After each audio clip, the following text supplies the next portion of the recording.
E se eu te dissesse que no momento em que você se torna disciplinado, não mais talentoso, não mais inteligente, nem mais sortudo, apenas disciplinado, as pessoas começam a agir diferente com você? No início, nada muda. Mesmas conversas, mesmas piadas, mesma energia. Mas depois, algo sutil começa a mudar. O jeito que elas te olham, o jeito que falam com você, o jeito que reagem às suas escolhas. Surge uma tensão invisível. E não faz sentido, porque disciplina é silenciosa, não chama a atenção, não faz barulho, não parece impressionante. Então, por que isso incomoda tanto? E quando você entender isso, você nunca mais vai ver disciplina, nem as pessoas da mesma forma. Vamos colocar isso em perspectiva. Imagina fazer uma coisa simples todos os dias. Só uma. Acordar cedo, treinar, ler, trabalhar em algo que importa. Agora multiplica isso por 365 dias. São 365 decisões, 365 momentos em que você escolheu controle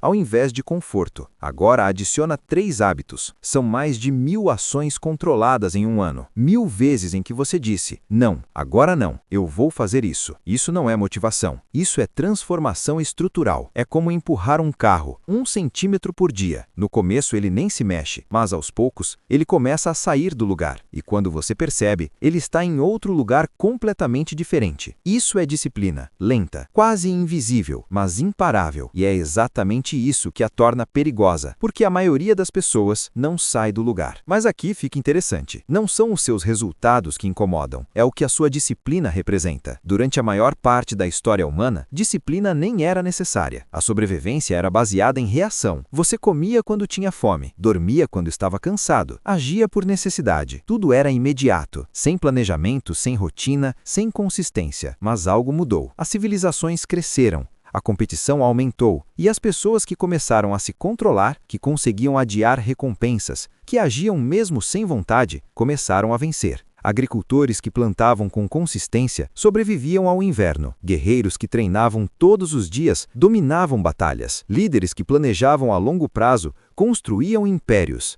Não porque eram mais fortes, mas porque eram consistentes, previsíveis, confiáveis. E com o tempo, isso virou poder. Mas essa não é a parte mais importante, porque disciplina não muda só a sua vida, ela muda o jeito que os outros se veem. Disciplina funciona com apenas 3 forças: controle do impulso, fazer o que precisa ser feito em vez do que você sente vontade, repetição ao longo do tempo, pequenas ações, repetidas até virarem identidade, recompensa atrasada, aceitar o desconforto agora para ter poder depois. Só isso, simples, mas extremamente raro. Agora vem a parte mais louca. Quando você começa a viver assim, você não muda só a sua vida, você se torna um problema. Imagina 2 pessoas, mesmo ambiente, mesmas oportunidades. Uma decide agir, acorda cedo, treina, foca, constrói. A outra espera. Espera a motivação, espera o momento certo, espera estar pronta. No começo, não há diferença, mas com o tempo, algo muda. A pessoa disciplinada fica mais forte, mais focada, mais calma, mais controlada. E então acontece o momento-chave. A outra pessoa percebe isso, e o cérebro dela faz uma pergunta perigosa. Por que eu não estou fazendo isso? Essa pergunta cria pressão, e o cérebro odeia pressão. Então ele tenta aliviar, e em vez de mudar o comportamento, ele muda a interpretação. Ele é obcecado. Isso é exagero, não é saudável. De repente, o problema não é mais você, é a sua disciplina. Mas tem algo ainda mais profundo. Disciplina não só te constrói, ela destrói desculpas ao seu redor. Aplicação real. Você começa a ir à academia. No começo, apoio total. Boa, continua, orgulho de você. Mas depois de algumas semanas, as coisas mudam. Descansa um pouco. Não exagera. Tem que viver também. Parece positivo, mas não é. Eles não estão reagindo ao que você faz. Estão reagindo ao que isso significa. Porque se você consegue, qual é a desculpa deles? Isso acontece no trabalho, nos estudos, na rotina. Consistência cria comparação.